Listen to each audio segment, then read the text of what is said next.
మచిలీపట్నం ప్రజలందరికీ నమస్కారం. ఈరోజు ఒక యువకుడినైనా కూడా కరోనా అప్పటి నుంచి నేను హాస్పిటల్లో తిరిగేది గమనించో, లేదా ఏ కష్టంలోనైనా నేను పేదవాడికి దగ్గరగా ఉన్నానని గమనించో, లేదా ఎప్పుడైనా మీకు అందుబాటులో ఉన్నానని గమనించో, ఈరోజు నా వయసును కూడా చూడకుండా నేను ఎమ్మెల్యేగా నిలబడగానే 54,800 మంది నాకు నిలబడి నాకు ఓటేయడం చాలా ఆనందంగా ఉంది. ఓటమి ఎదురైనా కూడా నా మొదటి ఎలక్షన్ నేను యువకుడినైనా కూడా నన్ను 54,000 మంది నన్ను నమ్మి వీడు మాకు నాయకుడిగా నిలబడగలడాన్ని నమ్మినందుకు ఆనందంగా ఉంది. అలాగే నా కోసం ఇంటి నుంచి కదిలి వచ్చి రేయి పగలు చూడకుండా కష్టపడిన ప్రతి వైఎస్ఆర్ కాంగ్రెస్ పార్టీ కుటుంబ సభ్యుడికి, నా స్నేహితుడికి, సన్నిహితుడికి, నా శ్రేయోభిలాషికి ఈ నా 54,000 ఓట్లని అంకితం చేస్తున్నాను. అలాగే కార్యకర్తలందరికీ ఒకటే చెప్తున్నాను, మీరు ఎక్కడా భయాందోళన పడద్దు, ధైర్యంగా ఉండండి. ఓటమి గెలుపులు అనేవి రకరకాలు. మీరు కార్యకర్తలుగా మీరు పార్టీకి పనిచేస్తూ ఓటమిని చూశారు, గెలుపుని చూశారు. ఓటములు గెలుపులు మనకు కొత్త ఏం కాదు, అది ఎవరి సొత్తు కాదు, ఎవరి వైపు ఉండదు. కాబట్టి ఎవరు మిమ్మల్ని రెచ్చగొట్టాలని చూసినా దయచేసి అటువంటి వాటిలో పడి వాళ్ళ ట్రాప్లో పడి మీరు గొడవలకు వెళ్ళొద్దు. మీరు అందరూ సంయమనంగా ఉండండి, ధైర్యంగా ఉండండి. ఖచ్చితంగా మనకి మంచి రోజులు వస్తాయని మీ అందరికీ తెలియజేస్తున్నాను. అలాగే గెలిచిన కూటమి అభ్యర్థికి కొల్లు రవీంద్ర గారికి కూడా శుభాకాంక్షలు తెలియజేస్తున్నాను. ఖచ్చితంగా మంచి పరిపాలన మీరు కొనసాగించాలని, పోర్టు పనులు స్పీడ్గా ముందరికి తీసుకెళ్లాలని, మెడికల్ కాలేజ్ పూర్తవడం జరిగింది, మిగిలిన చిన్న చిన్న సౌకర్యాలు ఏమైనా తేడాలు ఉంటే ఖచ్చితంగా వాటిని సరిచేయాలని అలాగే కోరుకుంటూ, ఖచ్చితంగా మీ ప్రభుత్వాన్ని విమర్శించడానికైతే మేము నడపం, కానీ మీరిచ్చిన ప్రతి హామీని ప్రజలు ఎంత బాగా గుర్తుంచుకుంటారో మేము కూడా అంత బాగా గుర్తుంచుకుంటామని గుర్తుపెట్టుకోండి. ఖచ్చితంగా సంవత్సరంన్నర లేదా సంవత్సర సమయం తర్వాత నుంచి మీరు ప్రజలకు ఇచ్చిన ప్రతి హామీని మీకు ప్రజలకి గుర్తు చేస్తూ ఎల్లప్పుడూ ప్రజలకు అండగా ఉంటాం. ఖచ్చితంగా మీరు మంచి చేస్తే మాత్రం మిమ్మల్ని అప్రిషియేట్ చేయడానికి కానీ మేము ముందర ఉంటామని మీకు కూడా తెలియజెప్తూ, ఖచ్చితంగా కార్యకర్తలను ధైర్యంగా ఉండమని కోరుకుంటూ సెలవు తీసుకున్నాను. రాష్ట్ర ఎన్నికల ముఖ్య నిర్వహణాధికారి, అలాగే కేంద్ర ఎన్నికల సంఘం ఈ మొత్తం కూడా భారతీయ జనతా పార్టీ ఒత్తిడికి లోనైనట్టుగా వ్యవహరిస్తున్నాయని చెప్పని దగ్గర దగ్గర ఒక మాసం పైనుంచి కూడా మేము చెప్తూ వస్తున్నాం. దానిలో ప్రతిదానికి క్షుణ్ణంగా మనకి అంశాలు కనపడుతున్నాయి. వైఎస్ఆర్ కాంగ్రెస్ పార్టీ పిటిషన్ ఇస్తే దాని మీద కనీసం కిందకి చర్యలు కూడా రాసే పరిస్థితి లేవు. వీడియోల ఆధారంగా, ఫోటోల ఆధారంగా తెలుగుదేశం పార్టీకి సంబంధించినటువంటి తప్పుల్ని ఎన్నికల కమిషన్ అంటే ఎన్నికల అధికారికి కానీ ఎన్నికల కమిషన్ కానీ ఫిర్యాదు చేసినా కూడా దాని మీద చర్యలు ఏం చేపట్టకుండా ఈనాడులోనో లేకపోతే ఆంధ్రజ్యోతిలోనో పేపర్లో పడితే చాలు దాని మీద ఆగమేఘాల మీద కేసులు కట్టడం. ఎన్నికల సంఘం ఏ రకంగా అయిపోయారంటే తెలుగుదేశం పార్టీ రోజువారీ రివ్యూ చేస్తూ ఎన్ని కేసులు కట్టారు, వైసీపీ మీద ఎన్ని కేసులు కట్టారు, తెలుగుదేశం పార్టీ మీద ఏమన్నా పొరపాటున ఎక్కువ కేసు కనబడితే ఆ వీడియో కాన్ఫరెన్స్లోనే పైనుంచి జిల్లా కలెక్టర్లని, ఆర్ఓల్ని, ఎస్పీలని బూతులు తిడతాం.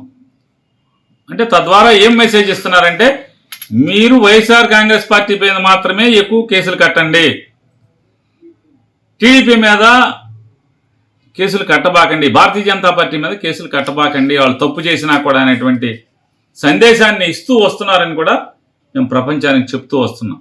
అయినా కూడా ఎక్కడ వెనకడికి వేయకుండా బరిదెగింపు దూరంలో ప్రవర్తిస్తూ వస్తున్నారు. ఆ వస్తున్న ధైర్యంలో మొన్న 25వ తారీఖున రాష్ట్ర ఎన్నికల ముఖ్య నిర్వహణాధికారి ఒక సర్క్యులర్ని ఇస్తాడు. ఏమని ఇస్తాడు? పోస్టల్ బ్యాలెట్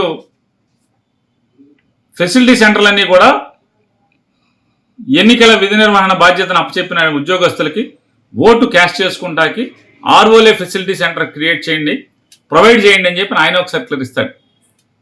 ఆర్ఓలందరూ కూడా ఆయన తాకీదు మేరకు, ఆయన డైరెక్షన్ మేరకు ఎన్నో తారీఖు నుంచి ఈ ప్రాసెస్ స్టార్ట్ చేశారు. ప్రతి ఎన్నికల్లో ఎవరికి విధి నిర్వహణ